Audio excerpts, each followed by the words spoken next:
tem medo de olhar para janelas durante a noite? Se não, deveria ter. Esse cara conta que quando era criança morava nas montanhas Apalaches com os pais, e os pais sempre diziam a ele para ele nunca olhar para a janela caso ele acordasse durante a madrugada. Ele nunca se questionou o porquê, mas nunca olhou, né? Sempre fazia o que os pais dele mandavam. Quando ele foi crescendo, ele se mudou, ele foi morar na cidade, no Texas, nos Estados Unidos, e só ia visitar os pais dele uma vez por mês, ou quando ele tinha tempo, porque o trabalho dele era muito puxado. Até que no Natal ele recebeu férias do trabalho e resolveu passar uma semana nas montanhas Apalaches, na casa onde os pais dele moravam. Porém, como ele já era um adulto formado, ele disse que não teria mais medo de olhar para a janela durante a noite, mas não contou isso para os pais dele, contou para si mesmo. Naquela noite em específico, ele acordou na madrugada com fome e foi ver se encontrava um lanche na cozinha. Porém, assim que ele estava na porta da cozinha, ele viu que a mãe dele estava chorando, abraçada com o pai dele, repetindo a frase: ela era tão jovem, ela era tão jovem. Ela chorava de soluçar.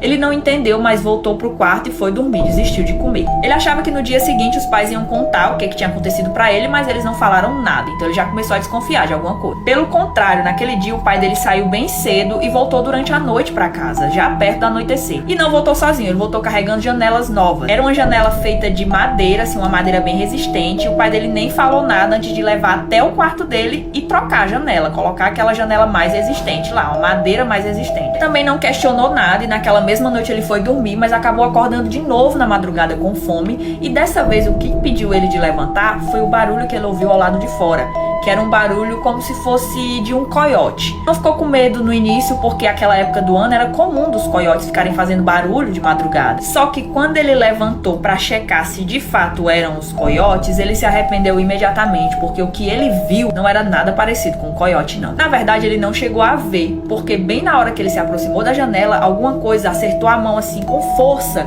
e saiu arranhando a madeira. Isso deixou ele tão assustado que ele se jogou de volta na cama, cobriu os ouvidos até se forçar a dormir. Porque a criatura não parou de fazer barulho. Ela uivava como se fosse um lobo e um porco. Ela fazia um barulho que não parecia ser de um animal e batia na janela constantemente. Arranhava como se tentasse derrubar e entrar dentro do quarto. Em dado momento, ele achou que de fato a criatura ia entrar, então ele começou a gritar por socorro. E foi aí que o pai dele derrubou a porta do quarto e entrou com uma espinha.